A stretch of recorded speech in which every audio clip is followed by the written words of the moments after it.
For a business news exclusive, we welcome back Pennsylvania Republican Senator Pat Toomey. He does serve on the Senate Budget Committee. Senator, before we begin, I just want to get your reaction to some comments yesterday. White House Chief of Staff Jack Lew on Meet the Press. He had me scratching my head. Take a listen.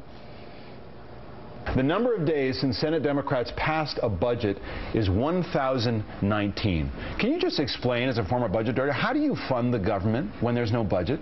Well, you know, one of the things about the United States Senate that I think the American people have realized is that it takes 60, not 50 votes to pass something. And there has been Republican opposition to anything that Senate Democrats have tried to do. So it is a challenge in the United States Senate. All right, let me just explore that. Senator Toomey, I'm sure you know this. I'm sure Jack Lew should know this. He's a former OMB director under both Clinton and Obama, for heaven's sakes. A Budget Reconciliation Act requires 51 votes, not 60 votes. Now, I'll ask you, what are the chances, even with 51 votes, that we'll get a budget out of the Senate? Well, the more amazing thing that Jack Lew could say that, Larry, thanks for having me on this evening, is the fact that the Democrats haven't even tried. They have announced, in fact, they've announced that they will not even attempt to do a budget. So if Harry Reid insists on refusing to carry out the statutory obligation, and frankly, just a matter of common decency that the federal government would produce a budget, but if he refuses, well, then surely we won't have a budget. But I think it's outrageous, and we should be debating this. This is fundamental about the direction of this country and our finances. And to simply punt on this, I think it's an embarrassment. Well, one of the things I want to ask you about from our own Eamon Javers reporting, the president's political economic argument is that this is no time for austerity spending cuts.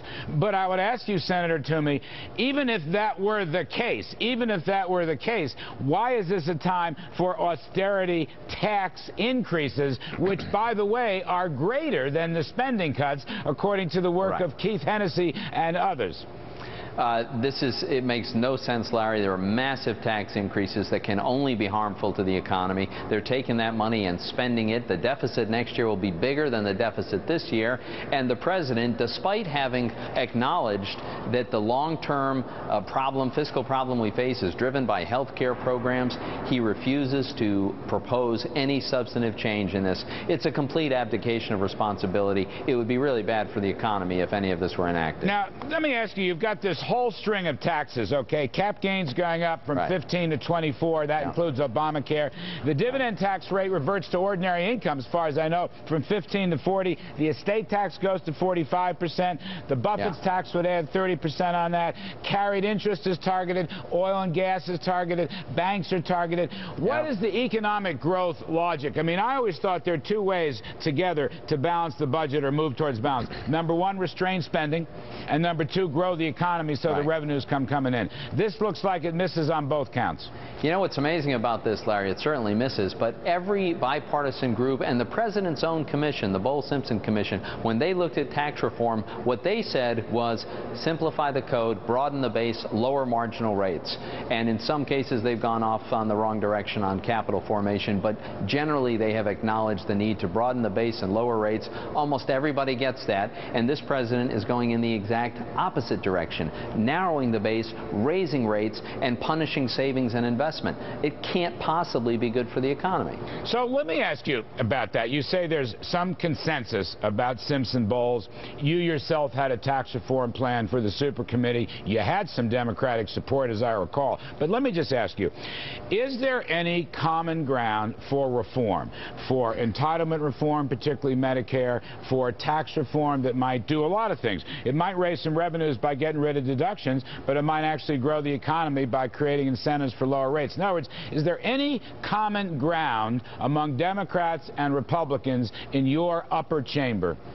You know, I think there certainly is on the corporate tax side an acknowledgement that we need to simplify this tax code, lower rates, broaden the base. On the corporate side, there's actually a stronger consensus there. On the individual side, unfortunately, it's become really politicized. The president is trying to divide Americans. He's trying to incite resentment towards success. And so any argument to simplify the code, reduce deductions, but also lower marginal rates, as I've argued we ought to do, they just can't go there because their president has dragged them so far to the left. So it's discouraging, Larry, but it's hard to see how we get tax reform done in this environment. What are you and some of the other Republican fiscal budget leaders going to do? You know the public is up in arms. You know the public knows that America is moving more toward Greece, for heaven's sakes. Right. I mean, we know that. We know that the entitlements, particularly Medicare, is on the road to bankruptcy.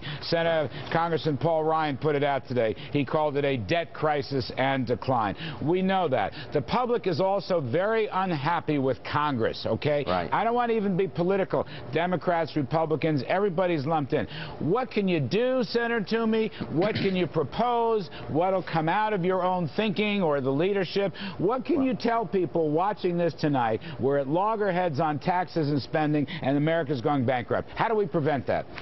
Larry, I'm going to articulate an alternative view. I don't think we have to decline by any means. We don't have to have a debt crisis. This is the most predictable crisis in the world, and we can avoid it. We still have time. So last year I introduced a budget. The House Republicans passed the budget. The budget that I introduced actually brought us to balance without raising taxes. It called for, and you know, I think we need to offer specific alternatives. It's fine to criticize the president's abdication of leadership, but we need to offer an alternative.